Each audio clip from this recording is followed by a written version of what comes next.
Okay, so this is just going to be the work solutions to the work you did on Dr. Frost. I've just whacked it onto a worksheet on a Word doc so I can write over the top of it. Should be a relatively quick one, so hopefully you can stick around for it or just skip to the questions you need to. I'm going to do them in order, so you should be able to take a decent guess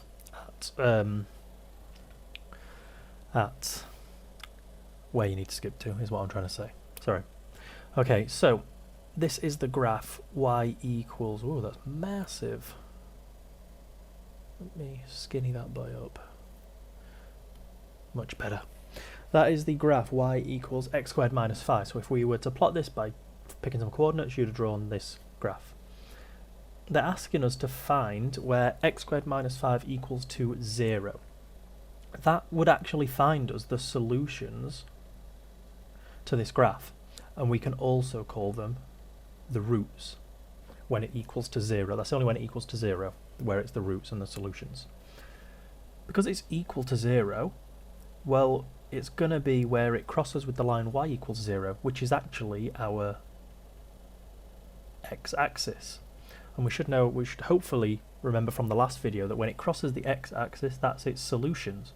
So its solutions are here and here.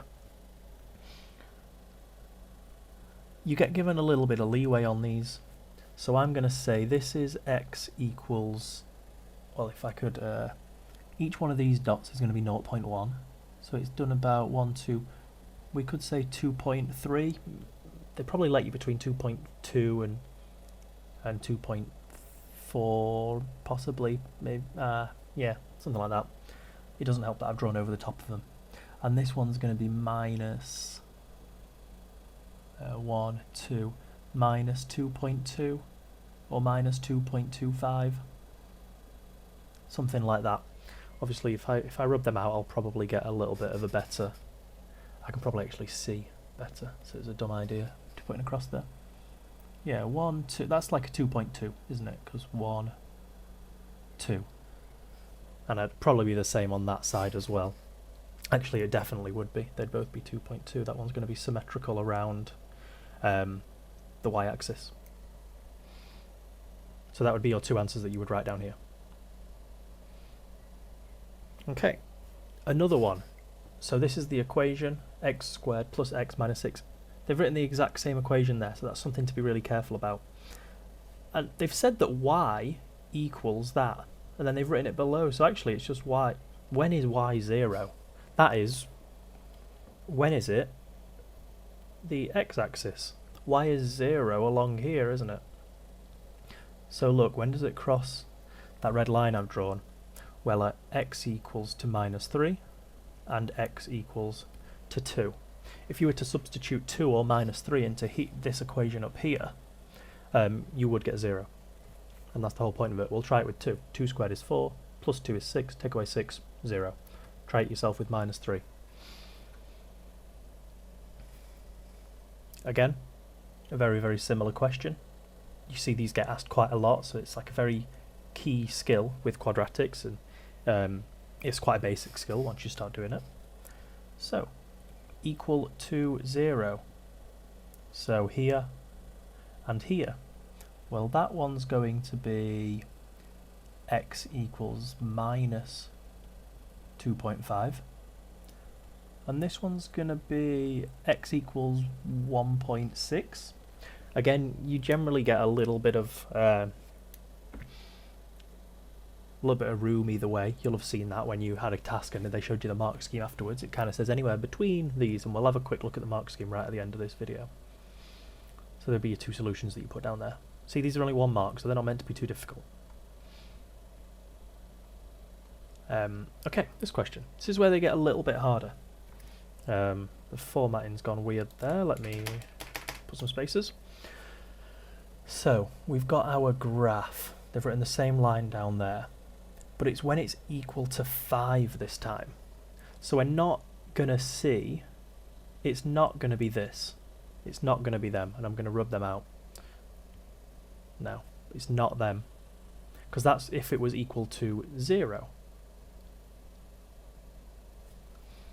When it's equal to 5, we need to plot the line y equals 5 and see where they cross. So the line y equals 5 is this line, and I'm quite impressed how straight I did that. So where do they cross? Here and here. And we don't care what the y coordinate is, we know it'll be 5.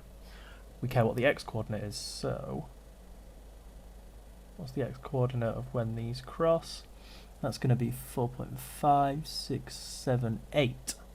So x equals 4.8.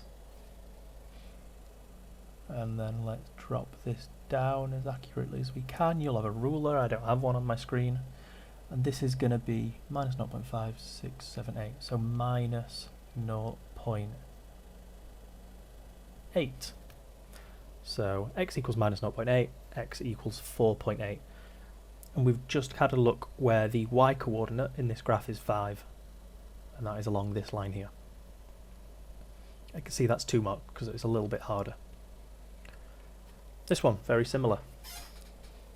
They've given us our equation of the quadratic, and they've written it again down here. So that shows our quadratic.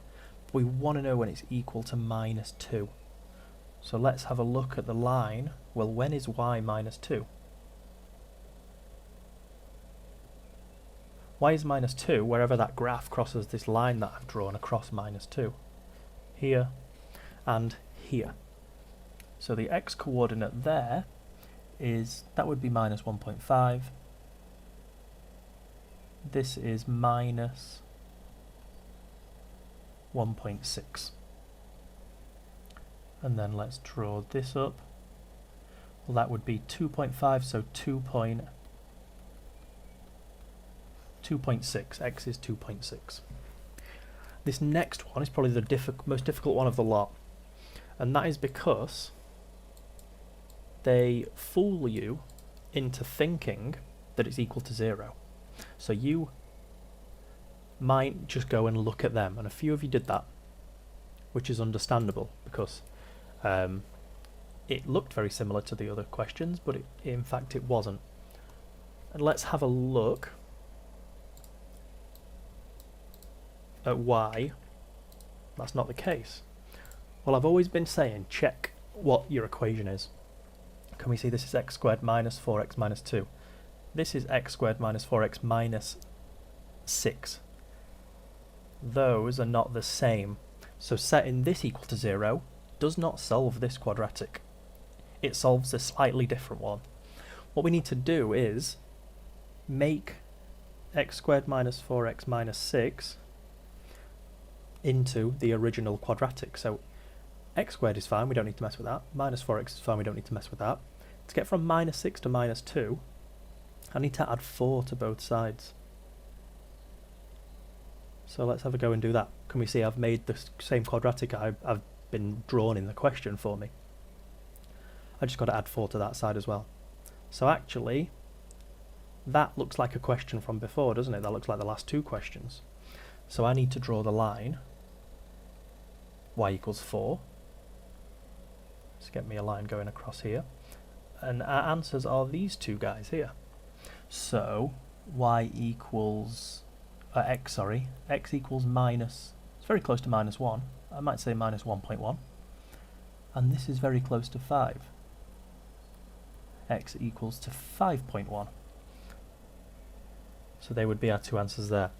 This is a very kind of a swing ball question. You wouldn't generally be asked stuff like this. This is not very often I've seen something like that, but always just keep your eye out and don't think it's just a straight easy read exactly where it says. You might have to do 1 or 2 things before that, so always keep an eye out. Okay, and then this was just a bit of kind of recap work of recognizing types of graphs. So what does this graph look like? Well, it's a reciprocal graph because it's got that shape to it, and we know it's a positive reciprocal because it's in quadrant 1 and 4. If it's in quadrant 1 and 3, if it's in quadrant 2 and 4, it's negative.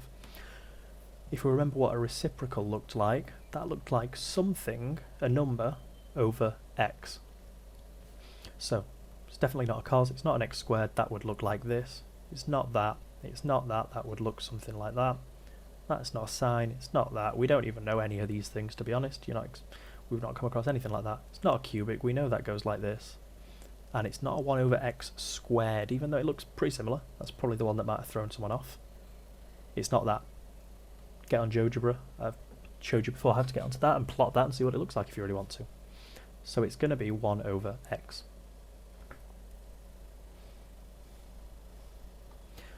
Matching these up. So let's go for the easy ones. Well, this is a reciprocal. And we've got a 1 over x. We can have over 2x or over 6x. They'll work. So this is graph E. Oops, I don't know why I've written E over E. 1 over 6x. So we've got that one done. Okay. Well, this one is definitely a quadratic. And there's no other quadratics in here. So let's look for the only one that's got a highest power of x squared. That is this one here. So that is A. Well, this is the only cubic. So let's look for one that's got a power of 3. That's this guy. So that's C. And then we have a decision to make about this. Well, these are both linear, so they should just have a high power of just x. But this is positive. And this is negative. So this should have a negative amount of x. Could have any number there. And this should have a positive amount of x. So this graph here has got negative x. So that is going to be our B.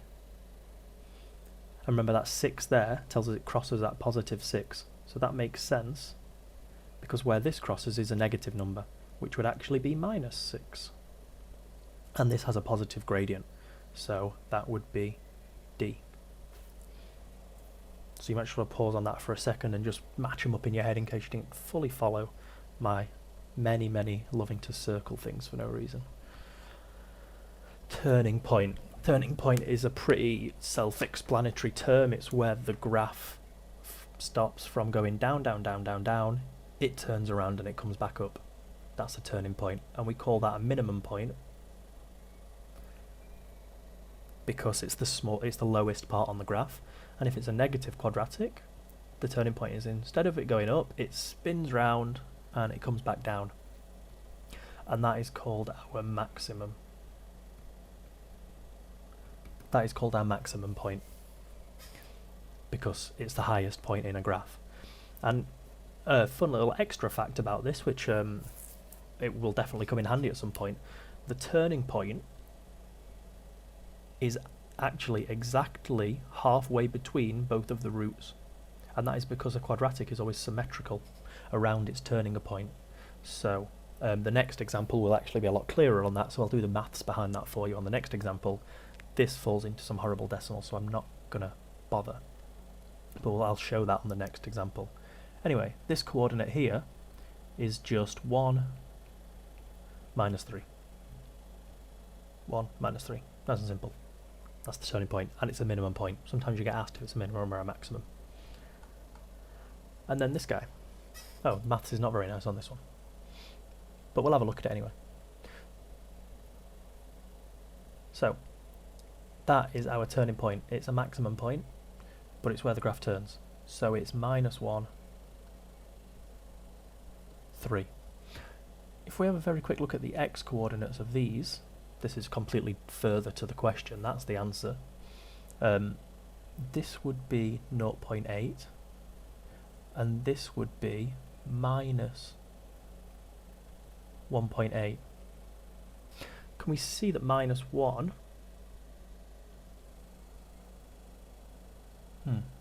okay, maybe I've done my maths wrong on this.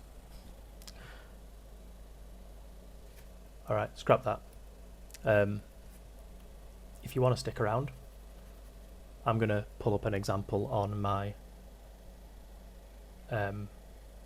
Google that shows it.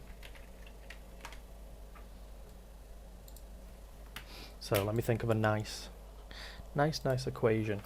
So we're going to have y equals x plus 2 x plus 4. So, can we see my roots here are minus 2 and minus 4, and my turning point is at minus 3. That's very clearly bang in the middle. If I change this to x minus 1, x minus 7, zoom out a little bit, we can see my roots here are at 1 and 7, so we'd expect my turning point to be at 4 because it's 1, 2, 3 away from each. Well, let's go have a look. Yeah, my turning point's at 4. So that's used in a lot of problem solving style of questions where they tell you the roots and they don't particularly draw the graph for you. They might ask you to find the turning point from that, or that you might be given one root and a turning point and you need to find the other root. So the question might say, this quadratic has a root of 7 and a turning point of 4 minus 9. What is the other root? And you think, well, it's 3 in 7's goes 3 to 4, so it must go another 3, so it must be 1. So you can get some questions like that. I think actually I'm going to chuck one at you after the holidays that's like that. So if you've stayed this far, you're going to be one step ahead of the game. Alright, thank you very much.